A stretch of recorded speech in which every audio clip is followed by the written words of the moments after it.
Good evening. I want to take this time to welcome the Board of Directors agenda meeting for July 27, 2021.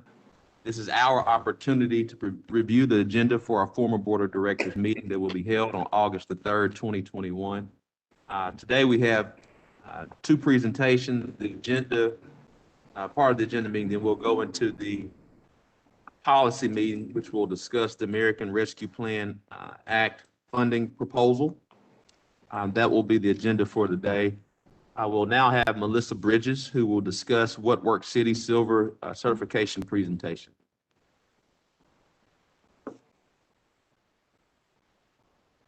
Good afternoon, Mayor and Board of Directors, and thank you so much for giving me the opportunity to come and talk to you today about our silver certification.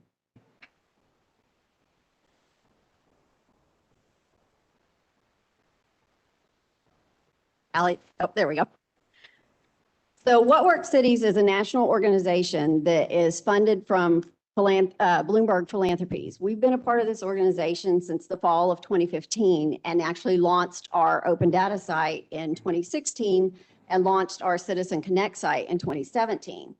Over the course of those years, the organization has worked with renowned experts in the areas of data management and performance metrics, in resident engagement, and they have created a national certification. I kind of liken this to the accreditation processes that the zoo and the fire department and the police department go through, only this is for a city as a whole on how we deal with our data, how we get that information out to our public, how we share it to break down silos inside the organization to do things better, and how we can implement it into our contracts and start moving towards outcomes and not just outputs. So what you see here is the different levels of certification. There are silver, gold, and platinum. And on July 14th, Little Rock was announced as one of the 16 new cities that was certified this year. You'll see all the list of cities of that group of 16 that's in there. And I'm very proud to say that Little Rock's one of the smaller cities on that list. There's only about 3 that have a smaller population than we do. Most of the other cities that are doing this work are much larger than us. So that speaks volumes to the commitment of our organization and the departments and all the employees across all of our departments that are helping do this work. In total, there have been 200 cities across the country that have gone through the assessment process and answered all of the questions and submitted all of the documentation necessary to become a certified city. And only 40 cities nationwide have been able to get to this level. Little Rock is the only one in the state of Arkansas. And as you can see on the map, and you have a copy of this presentation at your seat too, because I know sometimes it's hard to see on the screen, we're one of the few cities in the South as well. We've reached silver certification, and silver certification means you've reached at least 50% of the criteria. With all of the work that we've done during COVID, even with all of the trials and tribulations that the organization has gone through and our city has gone through, we're well on our way to, when we reassess this year, to potentially being able to reach gold level. The way that we get measured every year is on a set of criteria. The criteria that they look at is data governance. Those are kind of the rules and the regulations of how we're dealing with our information. Evaluations. How are we evaluating the programs that we use? General management, that speaks to your commitment, your support, coming out to our Open Data Day events, which I know several of you have attended in the past, helping promote it on social media. The open data itself, which I proudly can say we're at 100% of that at this point. Performance analytics, which is looking at measurements and trying to get a sense of how are we doing on those broad goals that the city has. Results-driven contracting, and stakeholder engagement. And what you see in front of you is the first report that we got back, and we were graded at 27% of the criteria. As we moved on to the next year, we had actually attained in 2019 38% of the criteria. And at that point, we had reached 100% on open data.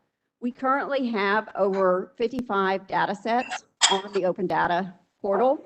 Those include everything from business license to police information to 311 request information to building permits. And we've had over 54,000 views on the site just in the last year alone. And this is the number that got us to our silver certification. We reached 58% of the criteria, and you can see the two at the top, we were still at 100% in all the criteria in open data, but we were one of the very few cities that reached 100% in our results-driven contracting work. This is critical because our procurement department is working to create RFPs and RFQs that go out that actually have outcomes written into them and actually have requirements for data gathering on what are we getting for the money that we're spending for the services that we're procuring, and how can we track if we're actually getting what we paid for. So that's a huge thing to the city, because we were one of very few cities that actually reached 100% on that. And I would be remiss if I didn't say thank you to some of the people that have gotten this work done. There's a picture here of some of the data governance committee members along with the mayor and city manager, and this is our silver certification plaque. I will tell you it's 15 pounds of glass. It's very heavy, and we're finding a special place for it in City Hall. But part of the work that gets done is through the data governance committee. Those are members of all the city departments at all different levels of the organization that help figure out what are the priorities, what are the processes, what are the policies that need to be put in place so that we're being good stewards of the city's information, and what are those pieces of information that we can actually release publicly and proactively put out on our open data hub so that people don't have to FOIA it, that they can go pull the information themselves. The other part of it is the data coordinators.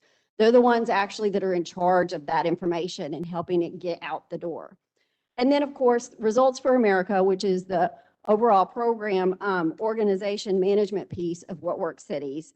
And then the technical assistance that we've gotten from them comes from the Centers for Civic Impact, which is also called GovX, which is part of the Johns Hopkins University. And then the Government Performance Lab, which is at the Harvard Kennedy School. They've worked with us on those results-driven contracts. And then this past year, we've been working a lot with the Behavioral Insights team and looking at behavioral nudges and doing some messaging around how can we increase the minority and women-owned suppliers list that the city has? How can we increase that vendor pool so that they are aware of opportunities that the city has so that we can increase the spend with that group of vendors in the city? So those are just some of the projects that we've got going on. The other document that you all have at your seat is a copy of the full report, and it breaks down each of those categories into their individual components so that you can see each of the individual pieces that we were able to accomplish. All of this information also lives on the city's data hub.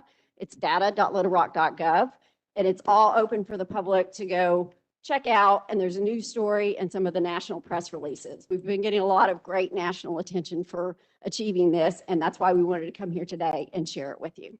And are there any questions? Seeing no questions, Melissa, do you want to?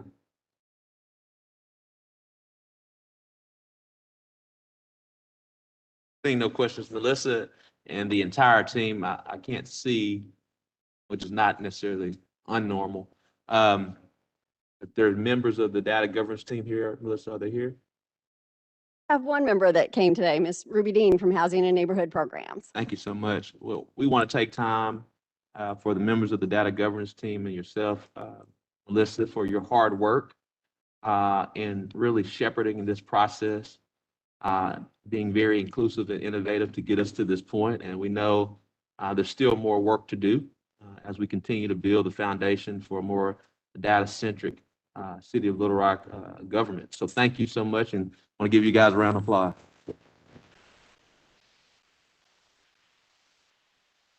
Thank you so much, Melissa. We'll now move forward with Director Stacy Witherell, our Chief People Officer, who will introduce our healthcare presentation along with the JTS Financial. Scott. Thank you, Mayor Scott and Board of Director Directors. Curious, you may want to pay special attention. I know you asked about this slide. Thank you for your time this evening. It is a very important topic because, as you know, Could you please speak in the microphone, please? this is the single most expensive benefit that we have for city employees. It tops the list of personnel expenses after salaries themselves. It's my pleasure to introduce to you JTS Financial.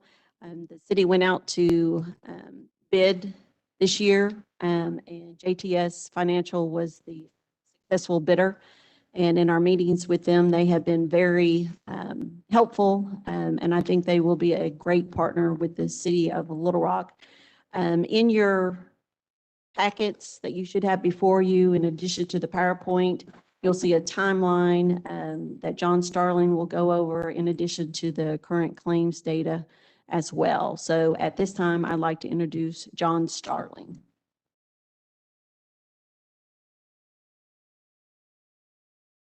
Thank you, Mr. Starling. Good afternoon, and thank you very much. First of all, thank you all for entrusting us with the opportunity to serve the city of Little Rock as it relates to your employee benefits.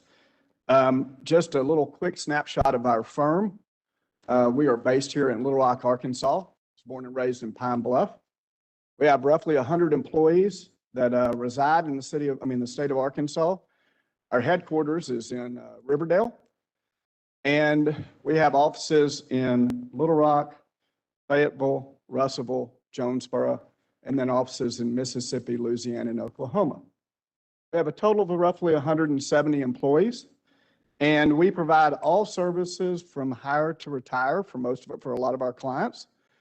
But our primary focus with the city of Little Rock is helping on the employee benefits, the technology that supports the employee benefits, and the actual consulting as it relates to the health insurance itself.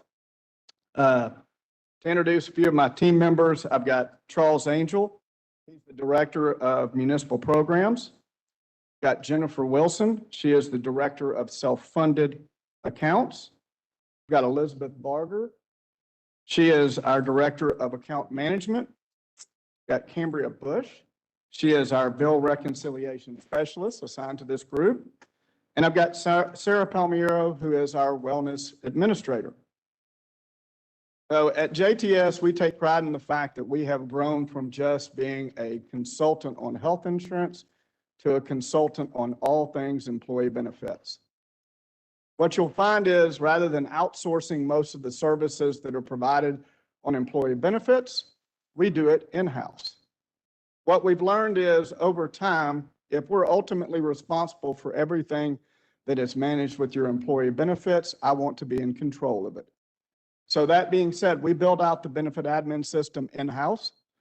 We manage data analytics in-house. We do 1094, 1095 reporting in-house. We do COBRA, flexible spending, HSA, HRA, and self-funded health insurance administration in-house.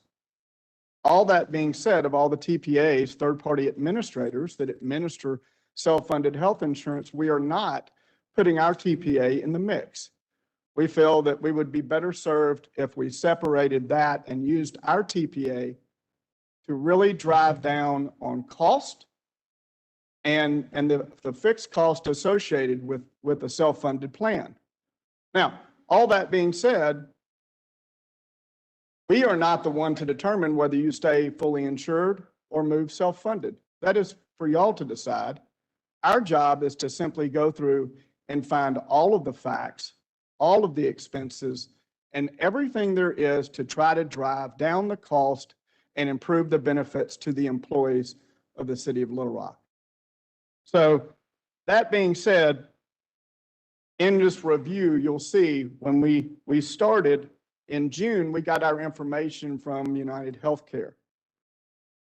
In your initial PowerPoint presentation, that information was in its raw form. We took that data and actually converted it to our data analytics platform so that we could show it in a more meaningful way. These data analytics are something that we do in-house. Since we build the benefit admin system that captures all of your employee data, we can use that data to drive any reporting that y'all would like to see. That is just something that we do for our clients. I think if you go to the claims versus premium report in the actual handout that we gave you, the good news is the city seems to be running pretty well. And that's on a fully insured basis. I look at the last 24 months and you're running at 88%. In the last 12 months, you're running at 85%. I think one of the things that I saw before was y'all received a premium holiday in December, which means you didn't pay the roughly $1.45 million in premium, and that's not reflective in the 85% claims to premium ratio. So if you look at it, looking at this just from a fully insured perspective at a high level, you're running pretty good. That being said, there was also a 9% increase that was offset by that premium holiday. So the reality of it is I think we're in a good place as far as fully insured goes, but it really opens the door self-funded, and that's partially self-funded, to see what opportunities there are for the city to really dig into claims and what is driving those claims to try to get a long-range perspective on how we control those costs. So all that being said, we feel confident that we will have the actual renewal from United Healthcare in hand sometime around August the 10th to the 15th. There will be no quoting on the fully insured basis until we receive the renewal. It's a prerequisite to quote fully insured. But on the self-funded side, we have already vetted out the TPAs, and we're in the process of actually scoring all of the third-party administrators to see how they rank and how do they stack up for the needs of the city of Little Rock as it relates to third-party administration. We've also had a few conversations and a few meetings with the CIN to try to get a better idea of how do we value and how do we put an ROI on what they can provide the city itself. So all of those things being said, we've got our schedule that we plan to adhere to exactly. And if we can actually get these numbers and some better ideas out sooner, we will absolutely do that. Does anybody have any questions for me at this point? Please carry on. Okay. I have one question, Mayor. Can you hear me? Yes, sir. I'm new to this, so I just, from my own knowledge and those watching maybe have a similar question. What is the ideal claim to premium ratio? I know you said we're doing a great job or a pretty good job. What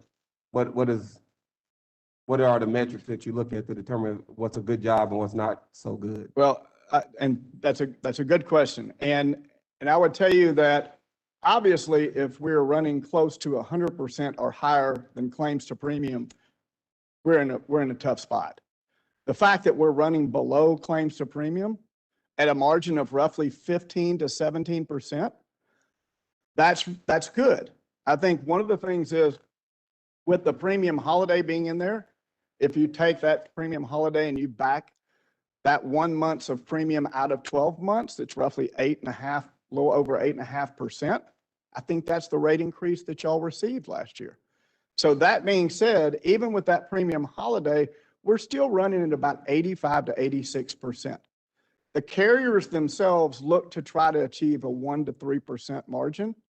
When you take into account there's other expenses, the one thing that's not in there is any broker compensation. So we do not receive any compensation for the fully insured health insurance. So at that point, now we're going back to what other expenses are there. There is going to be a little bit of retention stop loss in there, but ultimately at this point, I would, nobody wants to go and make a claim as to what I think is going to happen, but I would tell you that it puts us in a good place. I would tell you anything below 90% is good. And obviously the lower that we get, it gets really better to where we can get some concessions on risk. The one thing about fully insured is that it's the spread and the variation when it comes to it is expecting to get a big decrease, even when you're running well, is not something that happens on a regular basis, because one catastrophic claim could really change the way this group is running. I hope I answered your question. You did. That's exactly what I need to know. Thank you. Sure.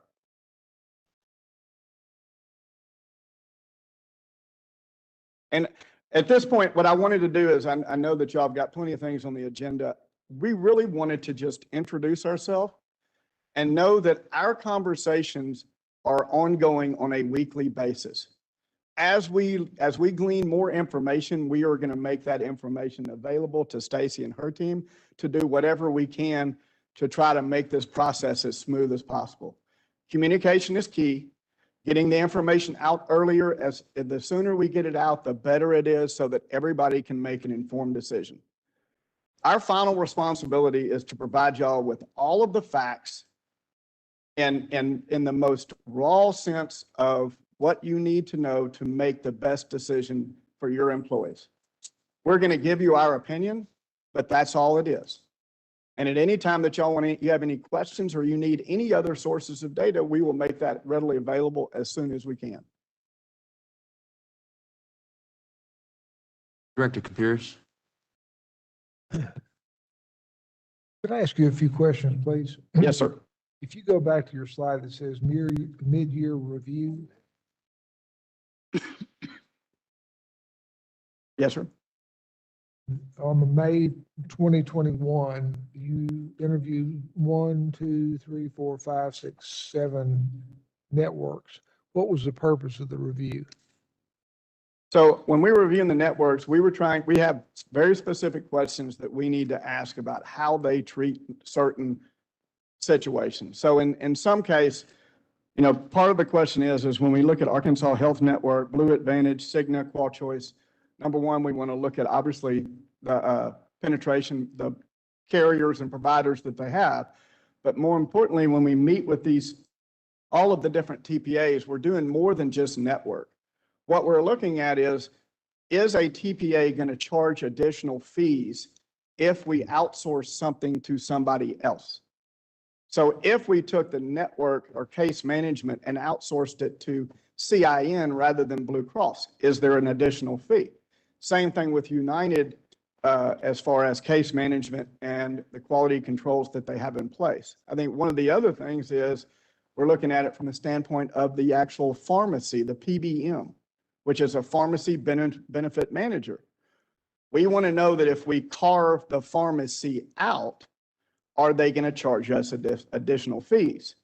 If we allow the pharmacy to be connected to the health carrier, like they are in a lot of cases, are they going to give us any credits for that? So the whole idea was to go through and make sure that we had a spreadsheet that we're creating to identify all fees, all extra fees, and to eliminate any surprises. That was the whole idea behind that. Okay, thank you. The second question is, July 2021 Health and Wellness Meeting with the City of Little Rock Program Coordinator. I will have to tell you, I've been a consistent critic of what we do to take care of our employees. Can you tell me about that meeting and how you plan to, in an ongoing fashion, take better care of our employees? So, and I agree with you, Dr. Compuris, 100%. In fact, I have been so disillusioned with the wellness options that are in the market that we decided to create our own wellness program. So that is why we hired Sarah Palmiero to put together that wellness program, where, ultimately any wellness program that is going to be worth the money that you put into it and to show any form of ROI is going to have adoption, and it's going to have a champion that brings on that adoption. And so what we are doing at this point is working directly with Stacy, Jenny, and the team there to come up with what we deem as the possible alternatives for the wellness, because fully insured is a lot more restrictive on what you can do from a wellness perspective than it is on a self-funded basis. So the whole idea behind it was we need to set out our top agenda items as it relates to what is the most impactful thing that we can do on wellness. And then the question is, what capacity are we working in? Is it fully insured? Is it self-funded? Are we working with the CIN? Are we working with another provider? And I think all of those things go into, we just had that first meeting, and there's a lot of steps and processes that have to move in place there, but would love any and all input that you have on that. Well, I appreciate you saying that, because it has been a constant criticism that I've had that we hire someone, and then if you ask for what the results are at the end of the year, we have no results. We don't help people. We pay money to do it, and it's I think a derelict of our duty or the opportunities we have to help our employees. So I appreciate you saying that. Yes, sir. And I will tell you that just from the cursory glance of what I've seen Stacy's team has actually brought to bear in the last 9 to 12 months is very impressive. So there is already, I am seeing traction there, that is the hardest thing in actually getting any ROI on a wellness is getting employees involved and engaged. And I've already seen some of that from what they've already done. All we can hope to do is to provide as many options and solutions for y'all to choose from that would be the most impactful for the employees. And then Lenny, one last question. Yes, sir. You said we're running at 85% below premium, right? Yes, sir. And then that does not include the holiday we got last December. That is correct. If you'll look on the claims versus premium analytics that we did on the bottom, so that's your 12 months, you can see the gap of premium. And so I'm really off the top of my head throwing a number of 1.44 million out there, but it's going to be pretty close. And if I remember correctly, you got a 9% rate increase last year. And if I take 1 in 12, I'm roughly at your 9%. So that being said, it looked like they had your group priced pretty well before the premium holiday, based off of the numbers I'm looking at. That's the important thing right there. Yes, sir. And I will tell you that, and premium holiday is a hard solution to turn down. But obviously we're going to show the pros and cons to both sides of that also. Well, I mean, and please be sure when you talk to them that we all remember that the reason we did that is because they made so much money on the pandemic last year, they had to do something with the money. And so they chose us as one of the happy recipients to give it to. So most gifts don't come without strings attached, and this one doesn't either. I would agree with you. Thank you. And if I may, Dr. Compuris, we've heard your criticism in the past regarding employee wellness, and we were lucky enough to be granted approval to fill a health and wellness coordinator by Mayor Scott. Unfortunately, it did take a long time to fill that spot because of just the unique skill set that's involved in that. And we were lucky enough to hire someone, and unfortunately, he is going to be moving on to greener pastures here in the near future. But I would like to introduce Jenny Bradford, who is the Risk and Benefits Manager, who has been tracking our wellness initiatives. And I'd like for her to give you some of the data that she has collected. Jenny? Afternoon. Thank you. One of the things that we decided to do last year when we knew we weren't going Right. self-insured was to utilize the tools that we do have right. Annie, could you speak into the mic? Sure. Is that better? Yes, ma'am. So one of the things that we tried to do when we figured out that we weren't going self-insured last year was to utilize the tools that we had at our disposal at that time. We have been tracking a lot of the information that is being collected by United Healthcare.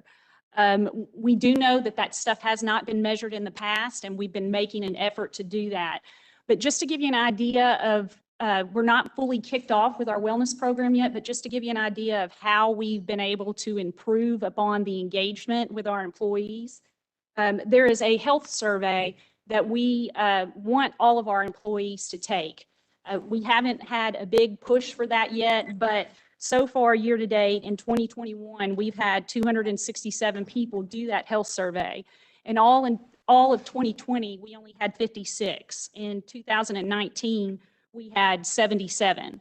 So the efforts that we have been making are actually making strides with our employees. One of the other things that's available for our employees is they can get cash back from our insurer for doing certain wellness activities. Jenny, if you just stay in front of the mic. Sorry, No, I understand. I'm like that too when I speak. It's okay. it's these shoes I'm wearing. But, so they can collect funds from our insurer and be rewarded for healthy activities like going to the gym, like having a biometric screening. If they do a coaching episode with one of the coaches that are available, you can get up to $200 back per year. So far, our employees have gotten back almost $20,000 from United Healthcare, and we've got another 6 months to go. In addition to that, we've been able to track the activities that they are using. I don't know if any of you are familiar with some of these activities, but we've got physical activity check-in. If you go to the gym 12 times during the month and you check in while you're there, they'll send you $20 or deposit it into your account. Again, the biometric screening is one of the things, the wellness coaching. There's Real Appeal, which is a weight loss system. There is also a Stop Smoking. It's, I just blanked on the name of it. Quit for Life is the name of the smoking cessation program. There's also a program for diabetes. We cannot get the numbers more frequently than annually on some of these things, but we've decided to make diabetes a major focus just because of the information that we've collected in the past. And we hope to be able to report those numbers here to the board as we can get that information from United Healthcare. So if we do go self-insured, I feel like we're making strides at this point to improve the health of our employees and try to get them to take control of their health. Are there any questions? No. Thank you so much, Jenny. Really do appreciate you and Stacy and John. Thank you for the presentation. For the members of the board, it is our full intent to pursue a self-insured policy. There are a couple of things that we have to wait for, but that is the intent. We have clearly have not made that final decision, but I know that's been an issue of wanting to know where we were headed. I know from Director Compuris, and so the full intent is to move towards self-insured unless we have other reasons to make an alternative decision. That being said, we'll continue on with the agenda. Are there any questions for items? Remember, we will have the presentation on the American Rescue Plan Act immediately following the agenda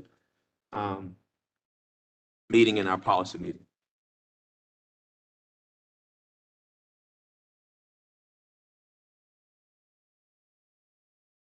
Questions on M1, M2, or 3?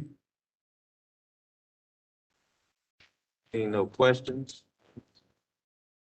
Are there any questions on items 1 through 5?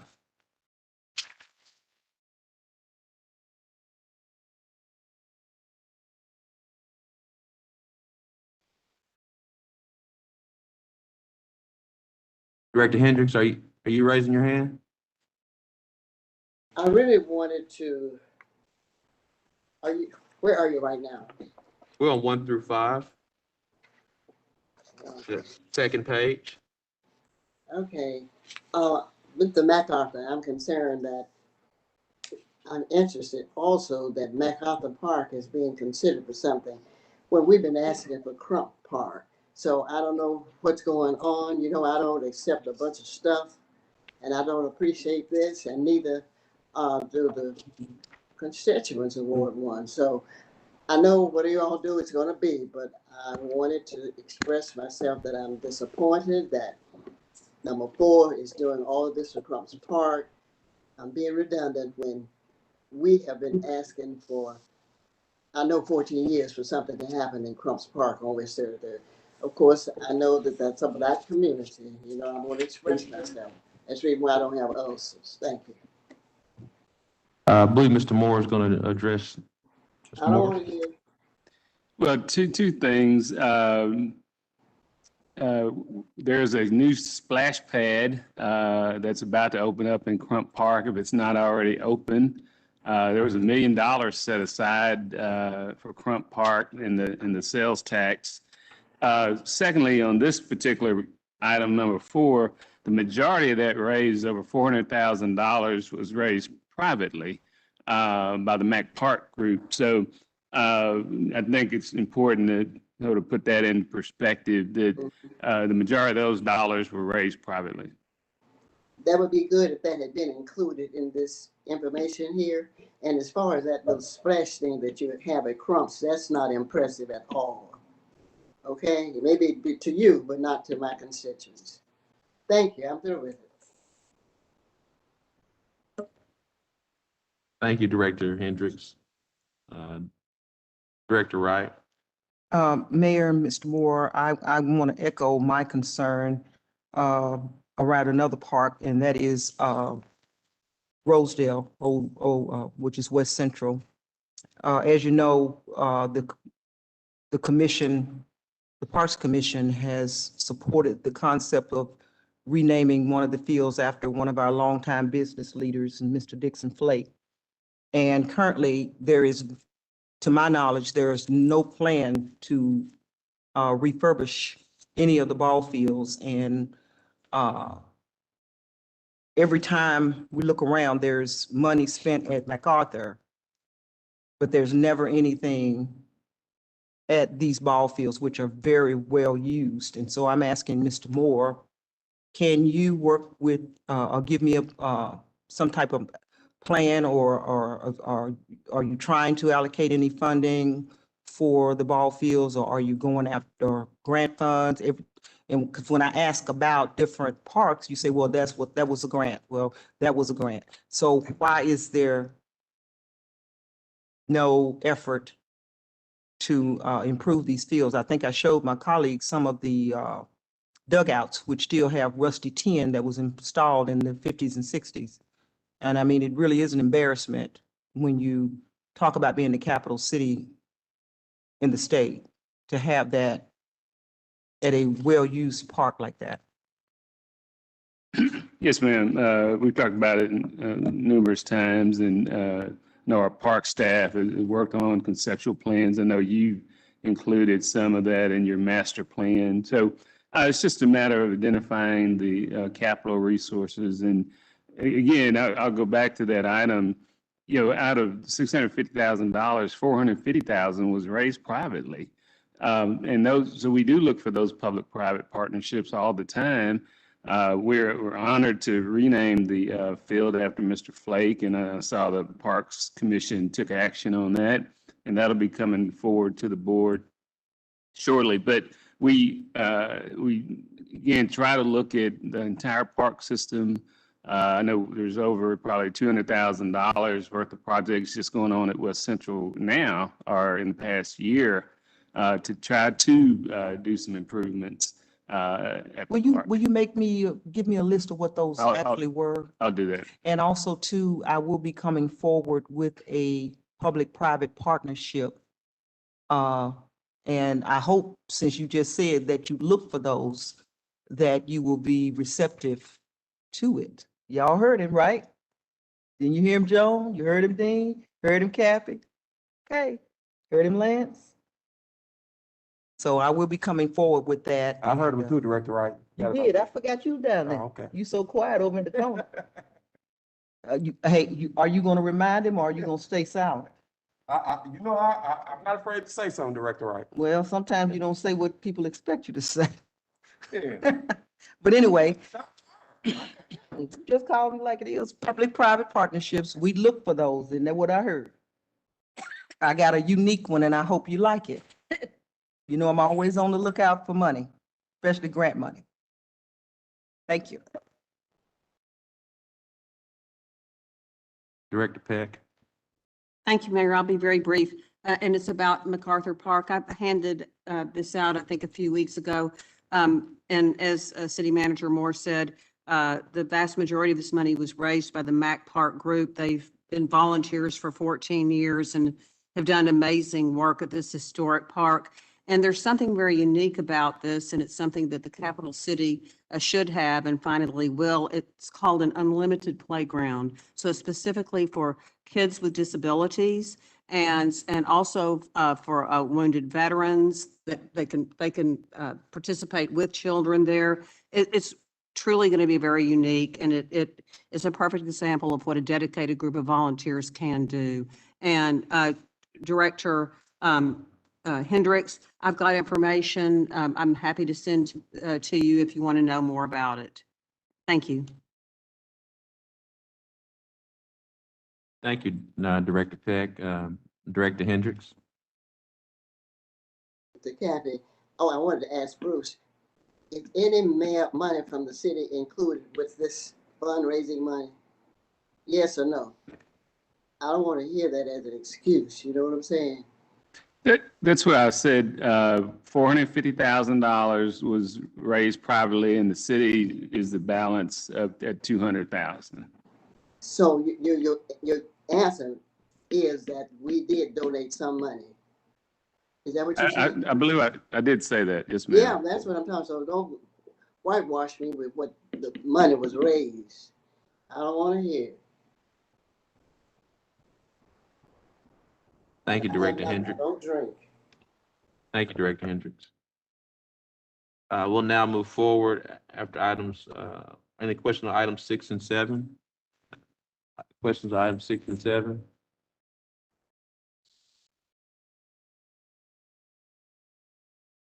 Any no question on items 6 and 7? Any question on items 8 through 11?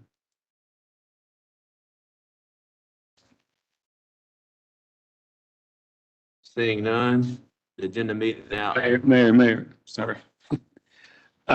One thing that I'd like to add, and it'll come out Friday, we just got the bids in on the demolition project on Mississippi, the church, and we just got that, and I'd like to add that for next Tuesday, and we'll have that out on Friday, though. No problem. I don't think, we'll just, it's not. Yeah, I have a question on 9. We'll move forward. We did, it just end the agenda meeting, but I will entertain Director Adcock. Item number 9, I'd like a presentation on that. I can do a presentation. Director Peck, if you do a quick presentation. Just very quickly, this is near River Mountain Park, where there's a lot of kayaking and paddle boarding. And there's also a core boat launch. And so people are fishing in their speedboats. And it's just simply some signage that will ask people to slow down for the safety of the kayakers, paddle boarders, and canoeists in that area where we're sharing a waterway. So the only cost involved is the cost for the signage? Mhm. Okay, thank you. Thank you. Thank you. This agenda meeting is now closed. We'll now open our policy agenda. Before we start our policy agenda, as Director Emily Cox approaches the podium to discuss the proposal for the American Rescue Plan Act funding. Before we get started, I do want to share and voice many of the concerns that members of the community have been sharing and recognizing as it relates to the COVID-19 pandemic and how it is ravaging our city, our county, and our state to the point that we are making national news and not for good reason. We have been in constant communication with many of the area hospitals. I think everyone realizes that Little Rock is a mecca for Arkansas's healthcare system, and all of the major hospitals are located here. There are many individuals in Arkansas that travel at least some 3 to 4 hours to the city of Little Rock to obtain healthcare. This week and the last couple of weeks, UMS has been full. Many of our area hospitals are reaching capacity. There's a grave concern that there will be decisions made between whether or not to care for a COVID patient or a non-COVID patient. And that heightens the awareness and the urgency for our city. I do want to ask the chair of our Little Rock COVID-19 Task Force, Director Compuris, to please kind of give an update of what you're seeing. I do want to share and also speaking with many different individuals, there are going to be certain decisions that will be made or have to be made to protect the public health, safety, and welfare of our residents. We have not made any decisions at this point, but it's something that we are following the data, we're following the science, we're listening to our healthcare providers as we want to protect the public health, safety, and welfare of the residents of Little Rock. Director Compuris. Thank you, Mr. Mayor.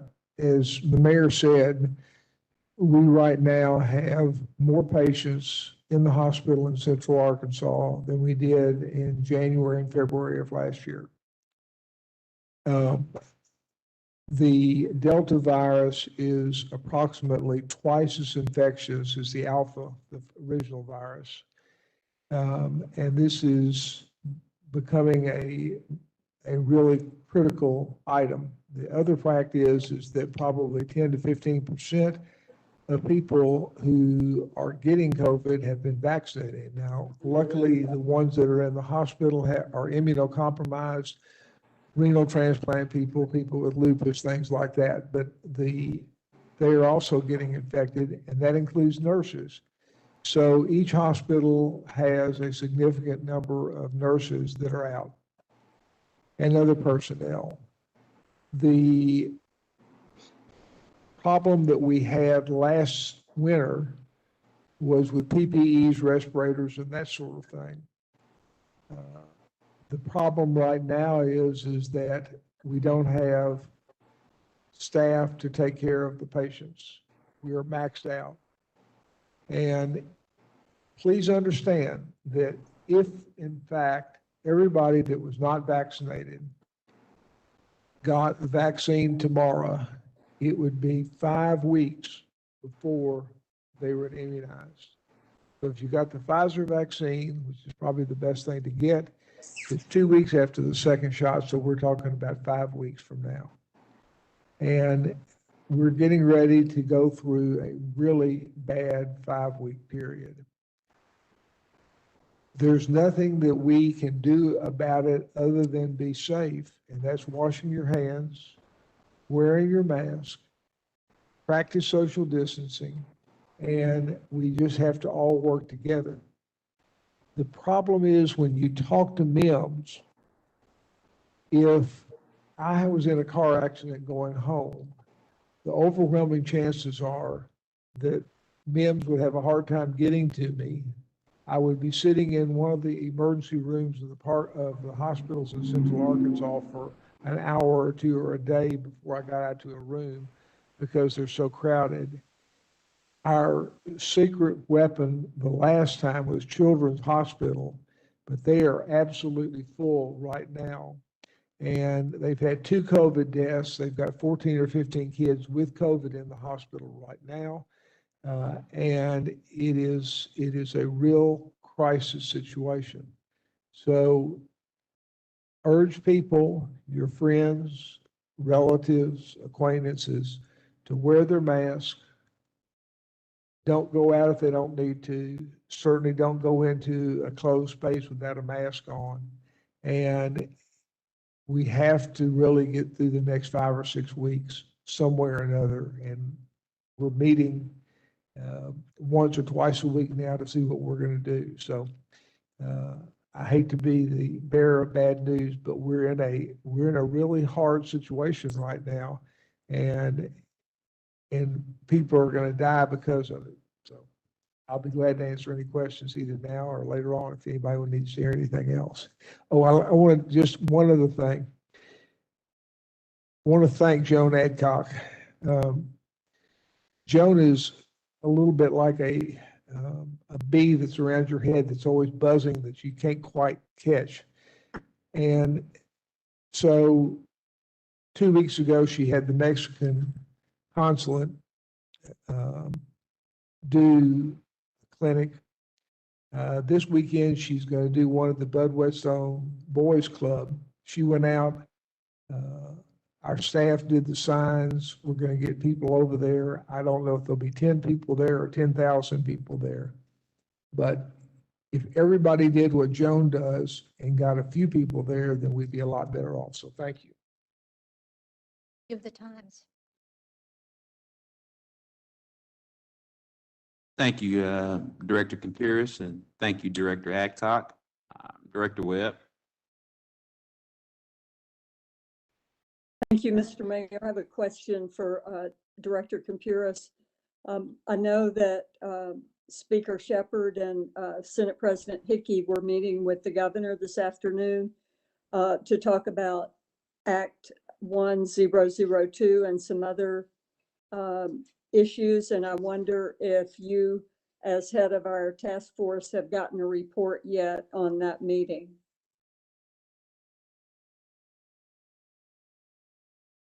That's for you. The hospital task force is not meeting until tomorrow afternoon. The group you're talking about is a different group. Yeah, I know. I just wondered if you had heard a report on that meeting. No, I have not yet. Okay, thank you.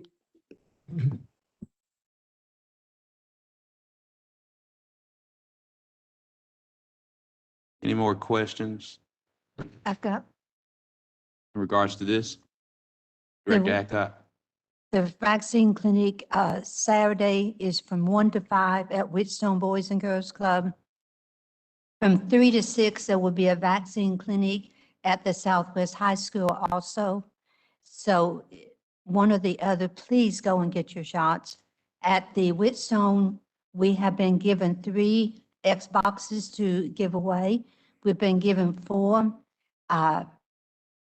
iPads, not iPads, the laptops to give away, and we will be giving school supplies. But all of these only for the people who receive a shot. Thank you. Thank you, Director Adcock. And as we come to a close, I just want to reiterate what the good doctor has shared with everyone. Literally, if you were to get the vaccine today, it takes another 5 weeks to be fully immunized. And that being stated is the best way to fight this storm, this very horrid storm that we're in the midst of right now. We see the numbers because if you literally look at the data, this time last year, we're double, maybe even triple in cases in our city, in our county, and in our state. And so the best way to fight against this, both vaccinated and not vaccinated, and clearly we want everyone to reach vaccination levels, is to wear a mask and to get vaccinated. It's that urgent. We are following the data. We're following the science. We're listening to the major hospitals within the city of Little Rock that represents most of the care for most Arkansans that are coming to the city of Little Rock. And literally, they are scared. It's that urgent. Please adhere to the guidance from the experts as we move forward together. And thank you so much. Director Computers. One accolade that the people of Pulaski County need to hear is that there are only 3 major counties in the state, Little Rock one of them, or Pulaski County one of them, that are over 50% immunized, and we're one of them. So at least we're doing our part here. But the problem with Little Rock is people come to Little Rock. All the healthcare comes here. Their families come here, and that's what the problem is. But at least in Little Rock, people are taking it seriously. So I want to thank people for that. Thank you so much, Director Computers. We'll now transition to the American Rescue Plan Act funding proposal. I do want to take time to acknowledge Emily Cox, who's been working alongside the Office of Executive Administration, as well as our Chief Financial Officer and Chief People Officer to come together with this plan. We also want to take time to thank all the members of the boards of directors who have provided feedback. Director Cox will share the thought process and how we arrived to this proposal, and also take time to share our appreciation to the members of the Little Rock Department Directors who also shared and played a huge role in recommendations as well to fit to meet the compliance of the American Rescue Plan Act. And I want to share before we get started, this all meets the compliance. There may have been things that people may have shared and wanted, but it did not meet the compliance. So if it's not included, 9 times out of 10, it's because it did not meet the compliance. Director Cox. Thank you, Mayor. Is the audio okay for y'all? You'll bring it just a little closer, Director Cox. Okay, can you hear now? Yes, ma'am. Thank you very much. Well, thank you, Mayor, Vice Mayor, members of the board. Good evening. I'm here to present the proposal for the first tranche of the American Rescue Plan Act local fiscal recovery funds. And that first tranche is a total of $18.8 million. And since we were informed of our allocation as a city and the interim final rule was released in May, we have combed through the interim final rule, through FAQ documents from Treasury. We've engaged and participated in more trainings than I can count through the federal government, the Arkansas Municipal League, and national organizations as well. So, and as the mayor mentioned, we have sought your input as members of the board, and we have also heard from our department directors in order to bring forward a proposal for spending the funds within the confines of the dollars. So I'd like to just do a very quick recap on the timeline and on eligible uses for the funds, and then we'll dive into the proposal for the first tranche. And so some of these are repeat slides from a presentation I presented to you in May, I believe. So just a quick reminder, the bill was passed in March, and the Treasury issued the interim final rule on May 10th, and the comment period for that recently closed on July 16th. And the final rule has not been issued yet, but Treasury assures us they'll be issuing it as soon as possible. And we also know that improperly spent funds will be recouped. We are an entitlement city, so we receive our funds directly from the U.S. Treasury. And we received our first tranche or half in May, and it was $18.8 million. And we expect to receive the second tranche in May of 2022. And Treasury has been clear that local governments need to be able to adapt their response to COVID and to economic recovery over time. And we've been talking about the Delta variant here, so you can see things. We're bringing to you a proposal, and we acknowledge that things could change over time. And that's why we're presenting the first tranche tonight. So this next slide is also a repeat. I just wanted to reiterate that costs have to be obligated by December 31st of 2024, and projects have to be completed and paid for by December 31st of 2026. And also we are waiting on the final rule to have the exact formula for calculating our revenue loss, but that from what we know on the interim final rule, Sarah Linehan has shared that she's confident that the amount of spending that we are proposing that will fall under the revenue loss or government services category is well within what will generate as our loss number once the final formula is released. And just a reminder, there's additional flexibility in how those federal dollars can be spent when it's a dollar that's classified as lost revenue that you're spending for government services generally. And then just a reminder of the eligible expense categories that are in the law. There's expenditure of lost revenue on government services, public health measures, infrastructure for water, sewer, and broadband, addressing negative economic impacts of COVID-19, premium pay, and also indirect costs. And this slide is an overview of how the individual projects fit within these eligibility categories.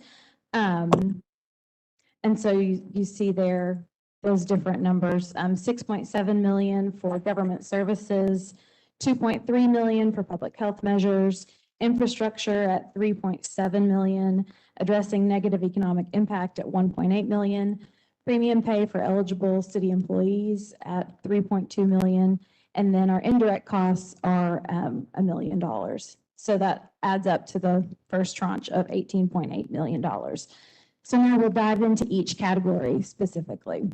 So for government services, We have about $3.4 million for a cybersecurity piece. It is an investment in our IT infrastructure across the city. And this is something that's been highlighted nationally, just cybersecurity as a good use of funds.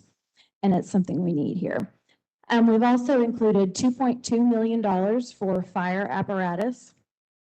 Thirdly, we have software and IT upgrades for purchasing and planning and development for $820,000. And then also, we're proposing to install broadband at the East Little Rock Community Center and to also put hotspots in additional parks across the city.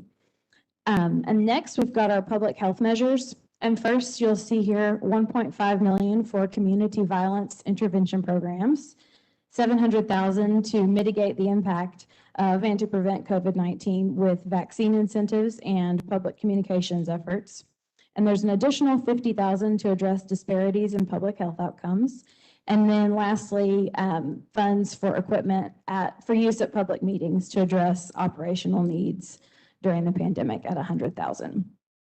And then on the infrastructure slide, we have proposed up to $500,000 to replace lead pipes on the water infrastructure side, and then up to $3 million for drainage projects to improve water and sewer infrastructure.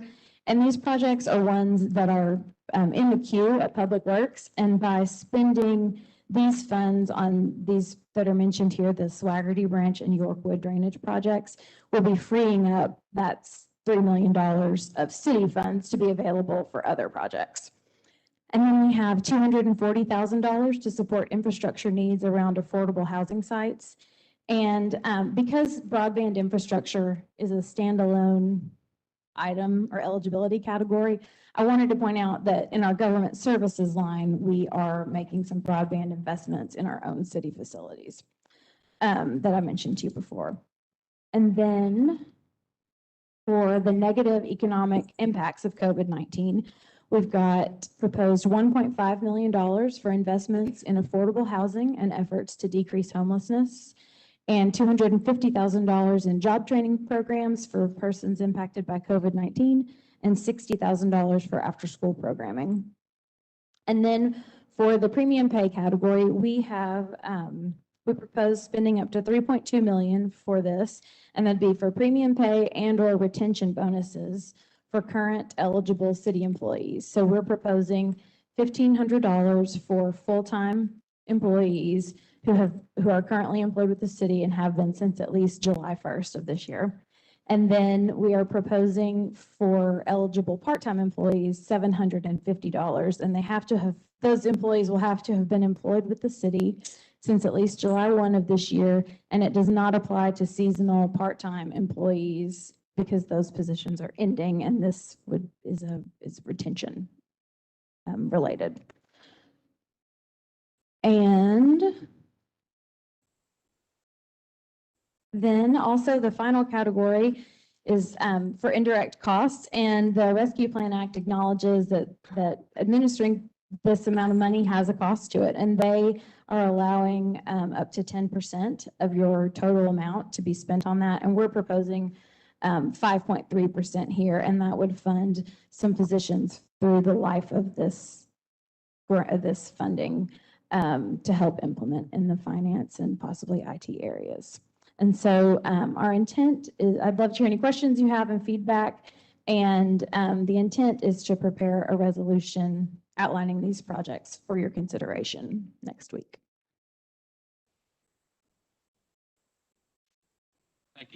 Thank you so much, Director Cox. Check and see who all has questions. Director Hines, Vice Mayor Hines. Thank you. I've got a few questions. So, Bruce and Mayor, if you could break these expenditures down by ward for the ones that are, I know some of them are going to be citywide, like the critical information technology, but some of these are going into different wards, I'm sure. So I'd like that breakdown. On our water infrastructure, is this CAW water infrastructure we're giving them 500,000 for? It is water infrastructure, and we have not. I have a serious, is it CAW water infrastructure? The answer is yes. Yes. Okay, I have a serious issue with an autonomous water utility that generates more than enough revenue to take care of their own capital needs. I have a serious problem with 500,000 for, they should already be addressing this with the rate increases they've taken over the years and the surplus funds they have.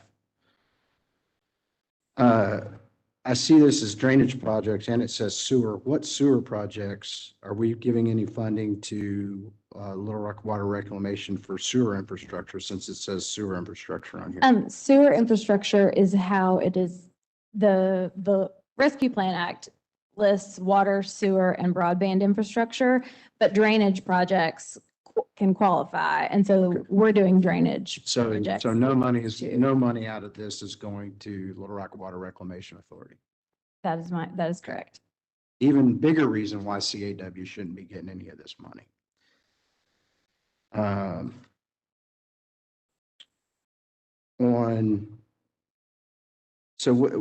many employees have we hired since July 1? I get it for retention, but we're just not even at the end of July.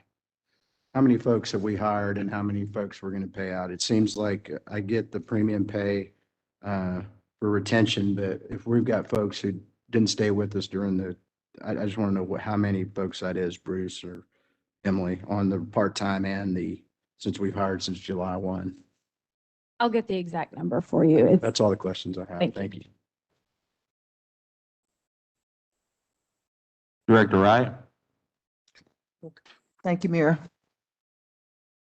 I know that you have $60,000 for after-school programming and $250,000 for job training programs and $1.5 million for investments into affordable housing. How would we access that, say, for after-school programs that we have in the community and housing, Mr. Moore, the Union Park Townhomes project that I've been trying to get done for 12 years. And you also know we have workforce training at the community center. How would we access these dollars for some of those programs? Director Wright, the actual $60,000 is one of the projects that was on your list for West Central 21st Century. Thank you. And the other categories are broad. For instance, I'll back up to the Vice Mayor's question about the drainage.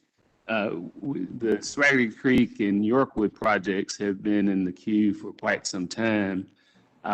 So by doing those, that frees up about $3 million, which we now can look at other drainage and sewer, or mainly drainage projects. The affordable housing, as with all these projects, we're going to have to follow all the city procurement rules. I don't have an issue with that. And again, we're going to be looking citywide. We're going to look at obviously projects that, again, potential public-private partnerships. I got that. And so there's no really specifics except that we'll follow all the procurement rules when it comes to these broad categories. Well, the Union Park Townhomes project was always supposed to be public-private. Understand. Okay, because the city is not we don't own houses. Right. That's to my knowledge. So it was always designed to be a public-private partnership. I would just like to be able to get that project moving. You know all the particulars because we talked about it for the last 12 years. But the job training, what about that? Again, we're going to be looking at existing partners that are in this space that does this type of work right now. But we'll also be looking for new partners. And I think one of the things that the mayor and I and the staff have talked about is bringing new partners, new organizations to the table with these dollars, and that's the plan. Well, I do have some workforce dollars that didn't get spent because of the COVID shutdown. So this would allow us to extend the hospitality training program as well as the career readiness as well as the customer service. And those are partners with Delta Presents. Matter of fact, Karen Buchanan called me today. We're meeting Monday to talk about some of this, some programs that she wants to do. So all I'm saying is there are things that got stopped because of the COVID. And since we just reopened in April, this is the first opportunity to kind of move things down the line. So I'm not trying to reinvent the wheel. I'm trying to get things back started. And we did have some private grant funding for that. Matter of fact, one of them was a workforce investment grant. So I would just like for that to be on the table for consideration. Director Hendricks. A copy of what was just read to us. Yes, ma'am. We'll get this emailed out to you. Okay, and then the other thing, I want to thank Kathy, but I don't need that information that she has. Kathy, thank you. Thank you so much, Director Hendricks. Director Adcock. Yes, on page 8, I would like to know on the broadband, East Little Rock Community Center, as far as I know, has one neighborhood that meets there, and they are the basketball practice for the East End School. So why would we put all this broadband into a community center that really is not having programs for children? The second one is on page 12. I would like to know what departments this money is being spent in and how many people are receiving it. On page 11, you talk about after-school programs, $60,000. $60,000 for all our after-school programs, when I think our young people probably has paid the most in the changing their lives of any age group that we have, and we're putting $60,000 into it. And is this just for the community centers? I think we have 4 community centers, so that's not even $20,000 per community center. So I'd like to see how that is broken down for after-school programs. What programs will be receive the money and how much will each of those programs receive? Thank you. Mr. Moore, will you address broadband and Sure. as well as the early at the after-school funding and help? Sure. On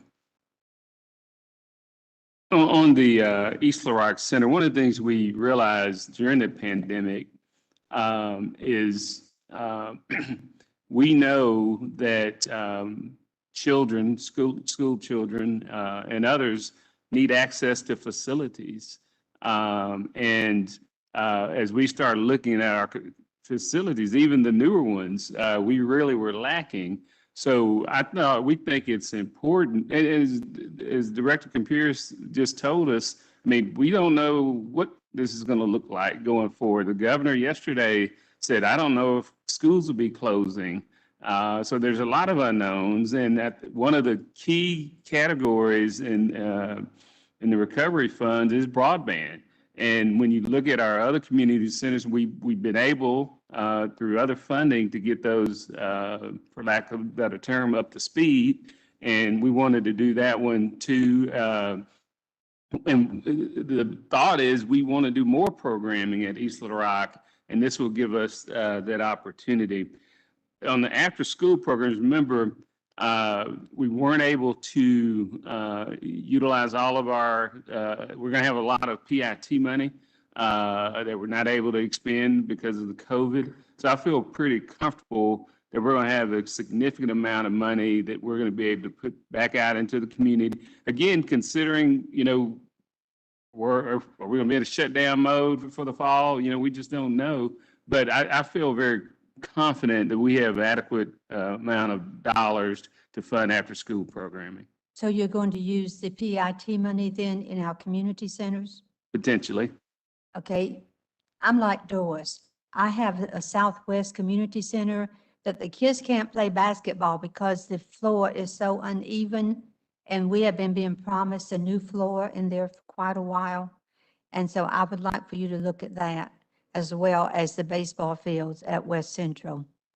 I think we need to take care of what we have. Thank you.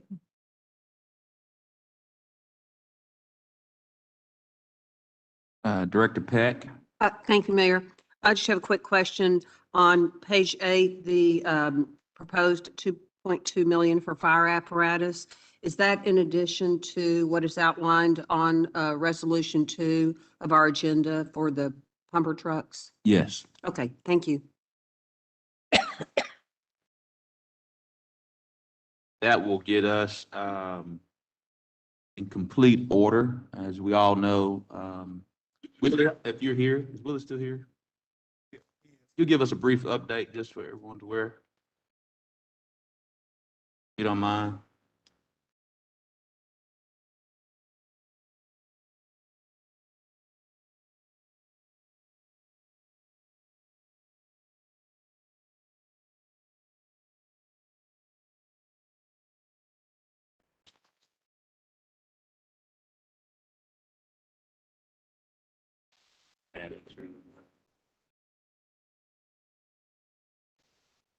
Mr. Mayor, members of the board, and I take it you are talking about the fire apparatuses, right?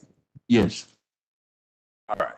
So what you see in that resolution is for 3 pumper apparatuses and 1 aerial apparatus. What we had been doing at some urging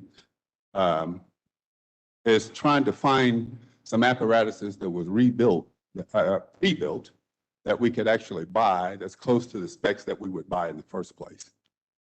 And we were able to find that with peers.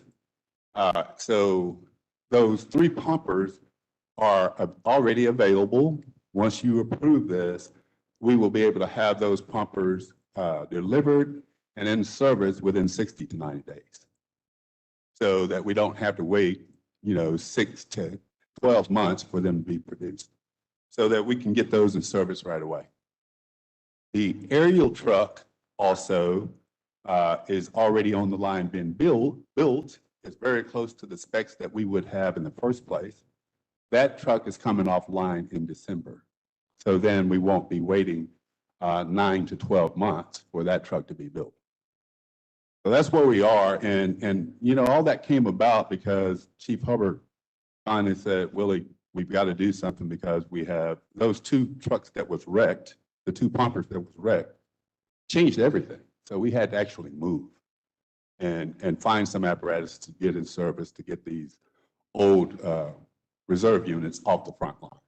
So that's what that's about. And thanks to executive administration that we took some money that we already had with fleet and money from the American Rescue Plan possibly to actually bring that to fruition. Thank you so much, Willie. We'll now go to Director Phillips, then to Director Compuris.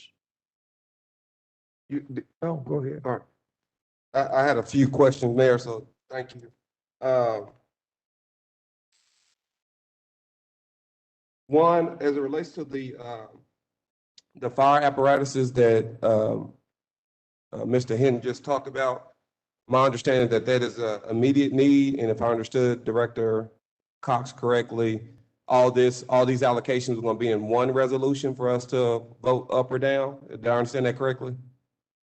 That'll be the intent of the first tranche, but then individual items that require board approval would come to the board separately.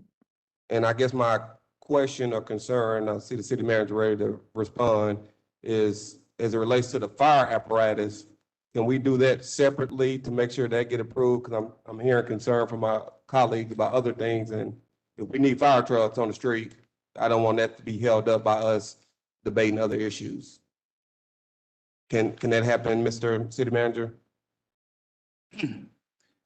So in this case, let's say the fire trucks, we'll actually come back to you all with another resolution to allow me to enter a contract with the provider. What we want to attempt to do in order to move these projects forward is to get the overall board to endorse the list. And then, for instance, the Yorkwood project, we'll put that out for bid. That'll come back and the board will enter into, allow us to enter into a contract. So each of these projects will come back individually. And so we're not holding up anything. We've already actually sort of got the process going with the apparatus. Okay, understood. Thank you for that. As it relates to the hotspots at various parks on page 8, Director Cox, can we, maybe you know this now, but I would like to know the location of which parks are going to be hotspots. Sure, I'd be happy to get a list to you. All right. As it relates to the employee benefits that are on page 12, I believe, are those, make sure I have one question I understand correctly. If you were employed by July 1st, 2021, so 3 weeks ago, you're eligible, correct? Current employees, yes. Yes. And will the benefits be scaled, or if you were here June 30th, you get $1,500? The differentiation we're proposing is part-time gets one amount and full-time gets another amount. And I will say for part-time employees, the seasonal employees are not eligible. Right, I understand that, but I'm saying if you were hired full-time June 30th, you're eligible for $1,500. Yes. Okay.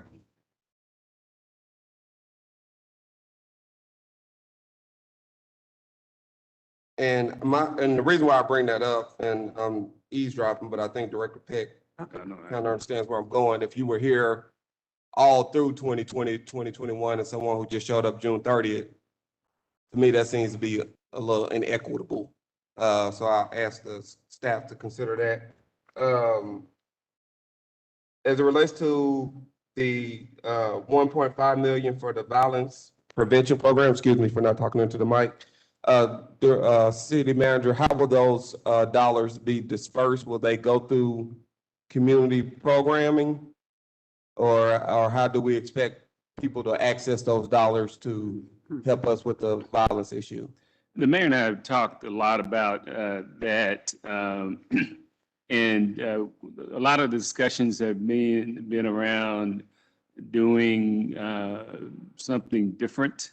And I think those details are still going to have to be worked out, again, following procurement and so forth. But the concept is that we really get street interveners, and it won't be unique to Little Rock, but some of your major urban areas have been doing this to really work directly with the community to try to address the conflict resolution issues that go on. And so whether we are hiring individuals individually or directly, or do we engage an organization to do this, we're still working out those details. All right, thank you. I'd like to know, keep us apprised of how those go. Are you about to say something, Mayor? And then 2 final things. One, I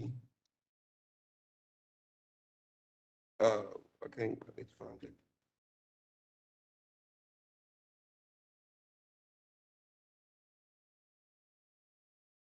Do we have any examples of or thoughts for the addressing disparities in public health outcomes? We have, there's I think it's a de-escalation simulator is needed by the Little Rock Police Department. It's a training component for them. And they are also pursuing a separate grant for that. So I listed the broader category that would be eligible under in the event that those other grant funds come through. Okay. And then my last comment would be to my colleague, Director Adcock, as it relates to the East Little Rock Community Center. I was over there, I guess, a month ago, and some of those folks that live in that neighborhood have been trying to access the center. So I think it'll be well received by the people who still live there if they had that type of broadband access at that facility from the residents who live around the facility. So I want to share that with you. That's all I have, Mayor. Yes, Director Phillips, the Office of Executive Administration, we did meet. I want to address your question in regards to the premium pay. Just recalling when we gave some incentives with the COVID-19 surplus, and this type of situation, there's always going to be a what if situation. We made it a conscious decision only to give dollars to full-time employees during that period of time. Being that we receive an onslaught of the calls of those who, if they were part-time, if they didn't receive it. So we made a conscious decision that if you were exposed and working for the city of Little Rock on behalf of the residents during COVID-19, that's the reason why we go for both full-time and part-time. And you're correct. You know, there's a number of different scenarios. If you were hired on June 30th, where I totally understand where you come from with the perceived inequity, but we could have easily made a decision to say January 1st, but if you retired on December 31st and we made that decision, then those retirees would not be happy. And then after understanding the main reason why we chose July 1 and not a January 1st or a March is because we are in the middle of a third wave, and we've just heard Director Campiris talk through that. So if you are being exposed, that's the reason why we chose that date, because we are clearly in the middle of a third wave. And if we choose July 4th, someone's, inevitably may miss out. And so we made the conscious decision to keep it very simple and not create sliding scales on that decision and just to make a decision. I can respect that and understand that decision, Mayor, and I understand you got to draw the line somewhere, and there's always different scenarios, but just looking at it and hearing it today for the first time, that's what came to my mind. So I'm glad it was thought out and addressed by the team. So thank you. Thank you so much, Director Phillips. Director Wyrick.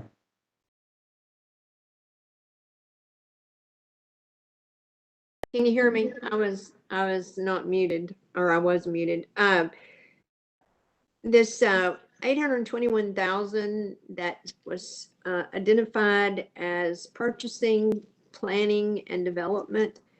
What are the thoughts for that, and where do we think that money is going to wind up?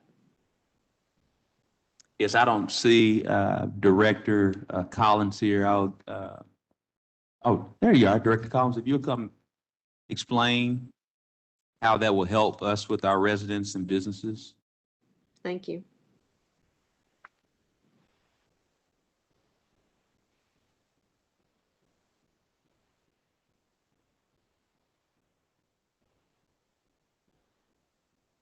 Mayor, members of the board, Director Wyrick, what this is for planning and development is when we first implemented our program, our M4, which is what we call our CDR program, go online, it was mainly for building permits.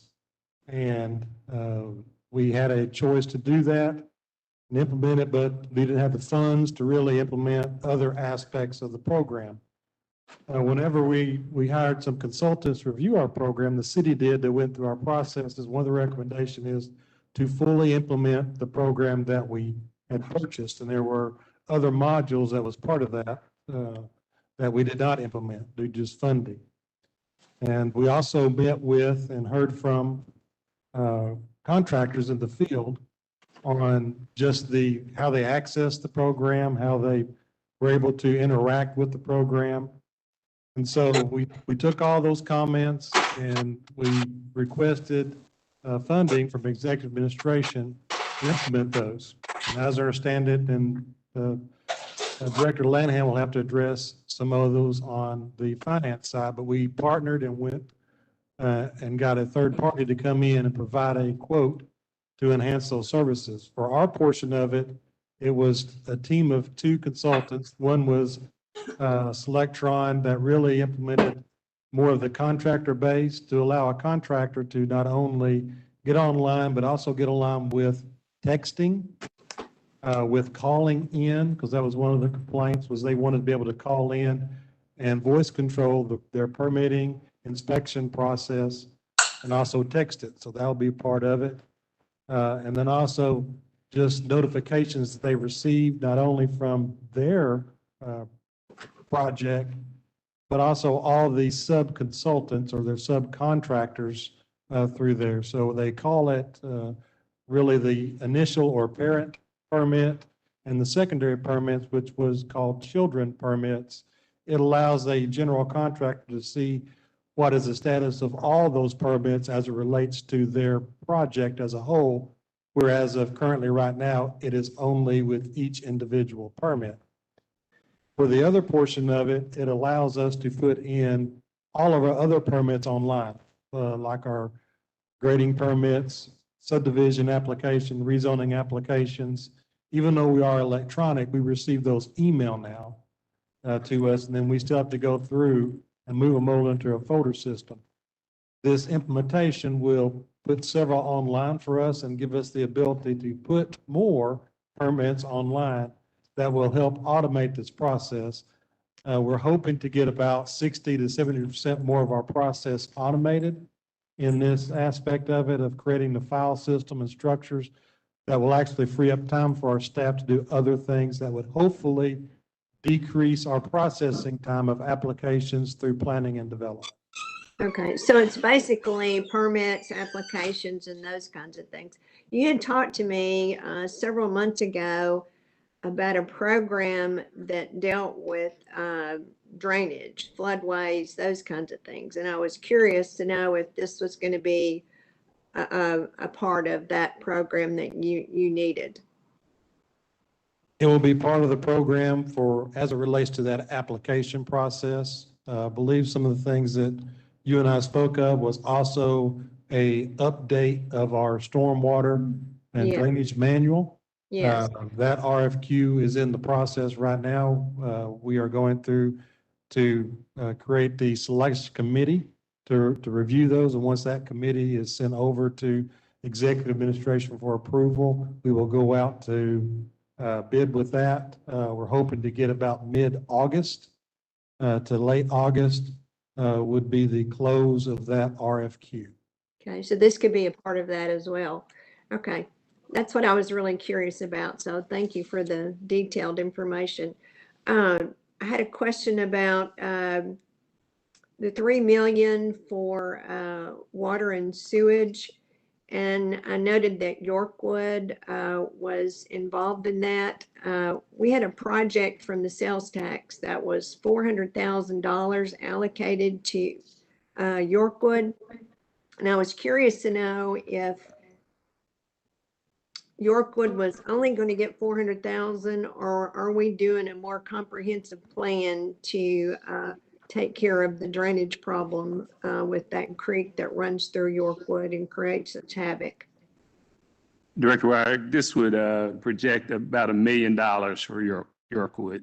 Okay, great, because we have some homes that flood over there. And then my last thing was with Antoine talked about the community violence. And I know the chief came before us and he said one of the biggest, one of the things that would help with the crime situation with the police department would be conflict resolution. And that was noted as part of the items for this 1.5 million. Do we see money going into the police department in the COP program? How do we see this conflict resolution is going to work out? Do we just see it as contractors in the field, or do we see some that might be going into the police department? Director Wright, you remember the COP program is being enhanced through the proposed sales tax. This doesn't project money going into the police department. This really is money going into the community that will work closely with, COP officers, work closely with the community members. So this isn't projected to be an enhancement toward LRPD. This is really to go toward street interveners, community-based organizations that work directly within the community. Okay, and my last question or statement is the 2.2 going for fire apparatus. I agree with Director Phillips that if we could pull that out and vote on that separate, that'd be great, and we could get on down the road with adding some more apparatus our fire department. So that's all I have. Thank you. Thank you so much, Director Hendricks. Director Campiris, you didn't have a question? Yes. I chose not to. What you said, Director Hendricks. No, Director Campiris. Then Director Webb is next. Emily, I've got some questions for you. I want you to go through some rationales for me, okay? The first is on the employee benefits of the bonuses. You there? Yes, I am. You're just asking generally. I can't see you at all, so, I mean, I'm talking to the picture. Yes, I am here. And you're just asking generally on the rationale for that? Right. I mean, are we giving bonuses for what? Well, people who have worked during COVID-19 through the pandemic. So there are people who are more closely or have been more at risk for the last 18 months than other people. That would be fair to say, yes. So is there a reason, and I agree with Frank that it's hard to know what data to say. I mean, we could argue from here to hell froze over what day to say and what day to cut off. But is there any rationalization or rational approach to saying that the people that have been the most at risk get a bigger bonus? Well, Can I- and as I I, think, Let me take a- we got a caution. Thank you, Mr. Moore. And there were a lot of different scenarios that we have run through. But at the end of the day, while the departments that we think and well-deserved, police, fire, public works, critical. But that person that was running that payroll during COVID, it was just as critical. And so where you cut that off, where you draw that line, we've still had to cut the grass in the parks. And so we thought about a lot of different scenarios, but if you were an essential employee and you came to work, we felt like you deserve the. And Bruce, I don't argue with that. I'm not proposing we do anything differently, but there are people that were more exposed that took a greater risk for 18 months than the people in payroll. No offense to the people in payroll. But, and it probably, there is probably no fair way of doing it or no ultimately equitable way. But at least when you're looking at this, think about the people that were on the line more than other people. And that's just, and what y'all have done is fine. The second thing is, Emily, tell me the rationale for giving $500,000 to CAW. well, part of what the Rescue Plan Act just talks about generally is water infrastructure, and this is specifically lead pipe replacement. And Mayor, if you wanted to add any more detail on that. No, one of the main things within the administration that forwarded these dollars is they wanted to see cities to address each individual pot of money that remained in compliance. And so while we recognize, and I'll be very honest, there are many members of our independent agencies, our component agencies that have sent letters to the Office of Executive Administration. I can tell you that Central Arkansas Water definitely sent us a list, and it was not $500,000. It was a lot of funds. Little Rock Water Reclamation Authority sent us a list as well. The Port Authority sent us a list. I'm pretty sure that the Little Rock Airport did as well. What we wanted to do was to be in line with the intent of both the administration and Congress for these funds. We are well aware that CAW is autonomous and have their own budgets. But I can tell you, in the midst of our historic snowstorm, people didn't call Mr. Tab Bohannon. They called myself. They called Mr. Moore. They may even called you when it had something to do with the water pipes. And so, Well, let me finish, Director Computers.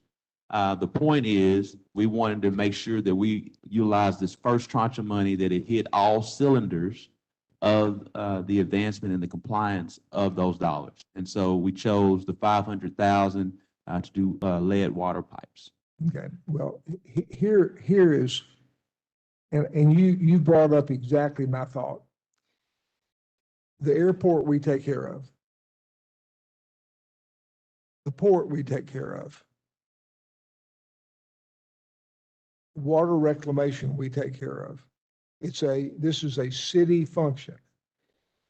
But the water department is a multiple municipality. So if we're putting $500,000, is North Little Rock putting in $250,000? Is the county putting in money?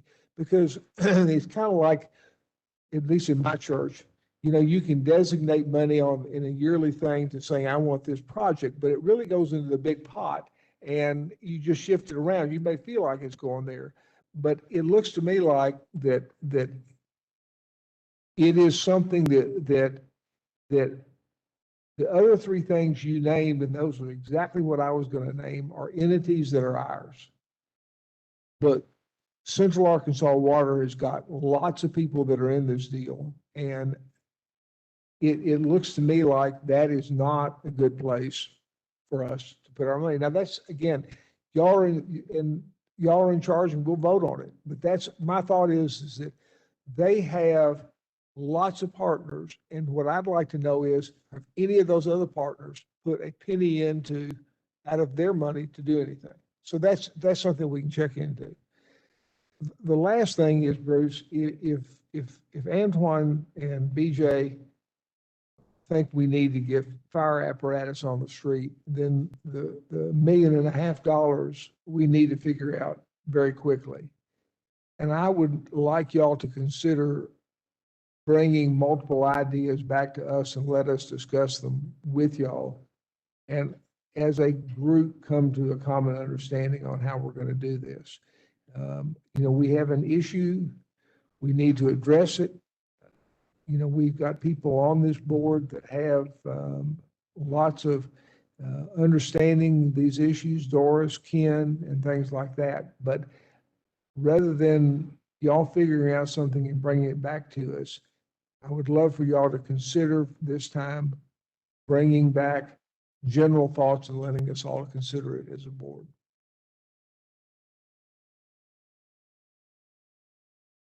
Thank you so much. Director Webb.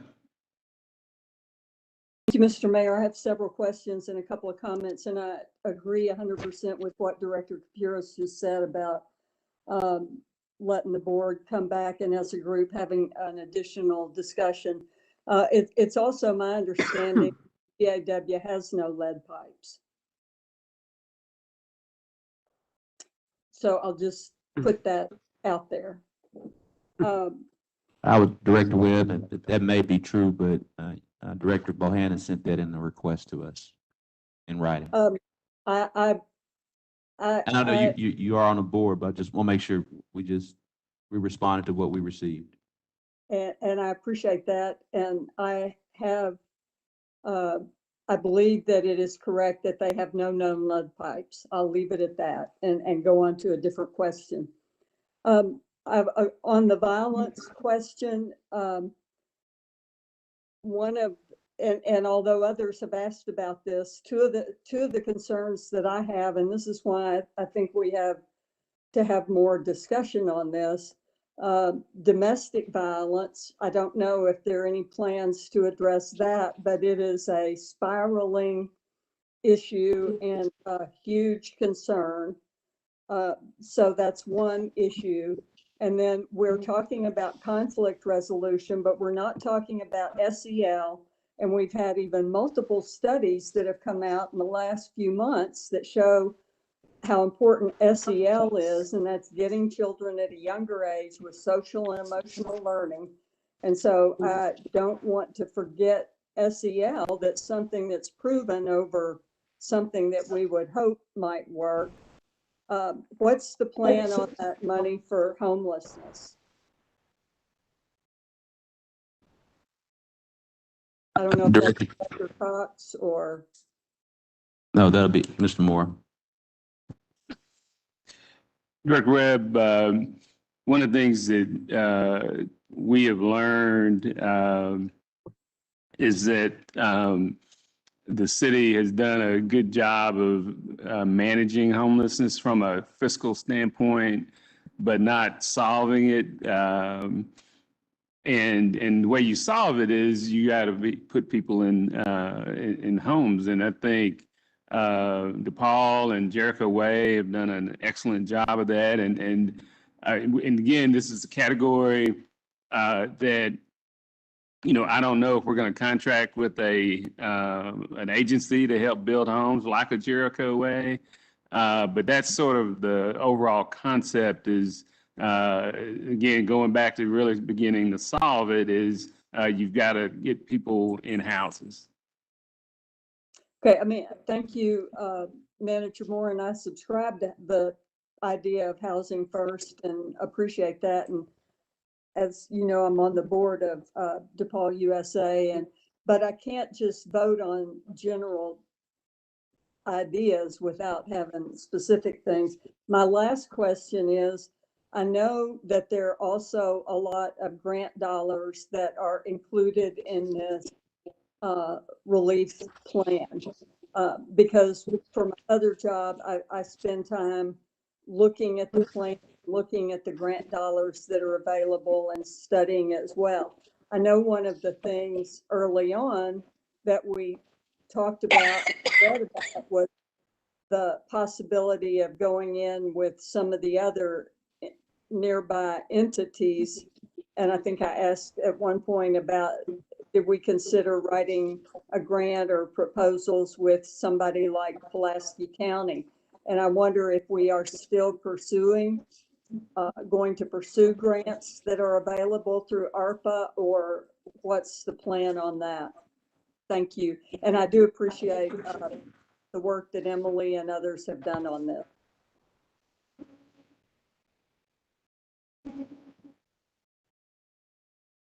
I can't give all the specifics on exact grants because I'm not in the grants division, but I do know that we're working on lots of different opportunities within the Rescue Plan Act. And this is just the first tranche of the local fiscal recovery fund. So yes, it is a big picture, and we are looking at those other pieces as well.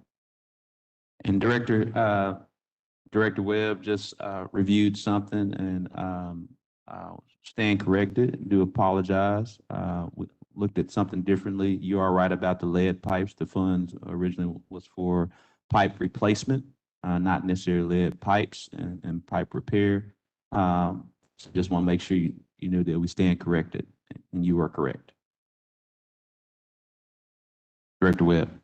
And thank you. That's okay. I mean, it doesn't matter about being right or wrong, but I just wanted us to be clear on that. And if we have PowerPoints, I want us to be clear on it. And I will look forward We'll to strike getting, lead. We'll strike lead from the PowerPoint. look forward to getting additional information. Thank you. Yes, ma'am. But we will strike lead from the PowerPoint.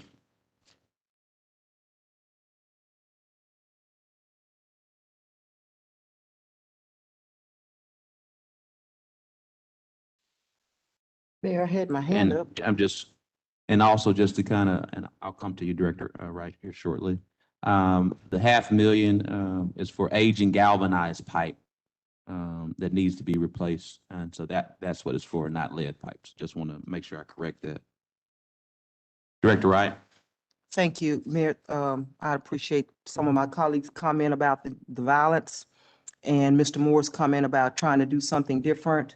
I believe I proposed back in March or April, a youth violence prevention center. I'd like for you all to give that some consideration. It had various components in it and strategies for reaching out to these young people. And I agree with Director Webb. Domestic violence is a major escalating issue. I had a homicide on Sunday where the young lady and her boyfriend were fighting. He got out of the car and he ran over him. That's what the news said. I mean, I was like, okay. It just keeps coming. So I'm very frustrated. I know some people personally that knew the young man, and it's heartbreaking to see these senseless deaths. And I am a big proponent of the social emotional learning. We had that this summer in our summer program, and we hope to implement it in the fall where we'll have some elementary kids as well as middle school kids. But I know that we're doing some things, but for y'all that don't understand it, we are in trouble, not just from COVID. We're in trouble with these young people. We're in some serious trouble. And any concept that somebody brings that's something slightly different or different from what we've been doing for the last 30 years, I think we ought to consider it. So I'm just putting that out on the table, but domestic violence is just something we have got to find a way to reach these young people. They do not know how to dialogue, and everything is lashing out. And it's very sad. Thank you. Thank you, Director Wright. Director Hines? Mayor, again, whether it's galvanized pipe or lead pipe, the only pipe that poses a danger to anyone is lead pipe. The galvanized pipe does not pose a danger to anyone in our community.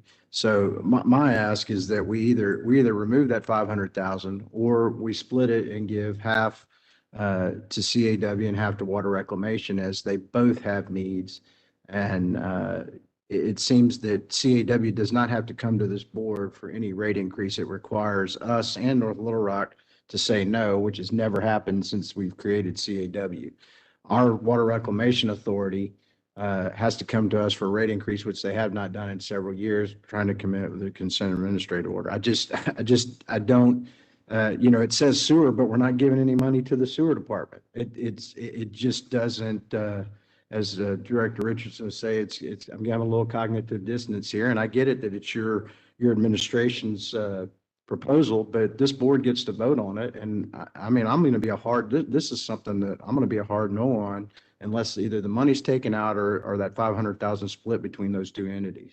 I can live with that, but I just don't think it's a wise use of these funds going to an entity that's standalone. We don't own any part of it. They seem more interested in regionalism, giving cheap water to everybody outside at the expense of North Little Rock and Little Rock ratepayers. And hopefully one of these days, North Little Rock will realize they're getting the short end of the stick on this deal too.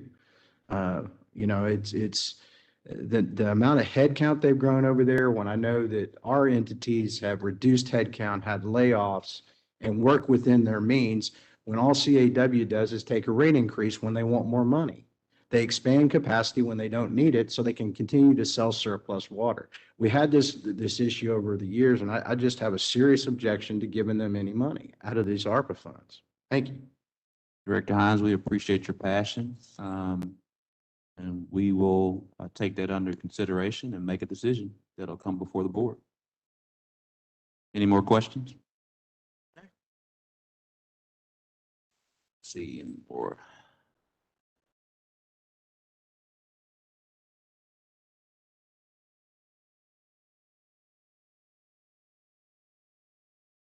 Thank you so much, Director Cox, for Mr. Moore. Oh, are we done with that decision? Unless there's any more questions from the board.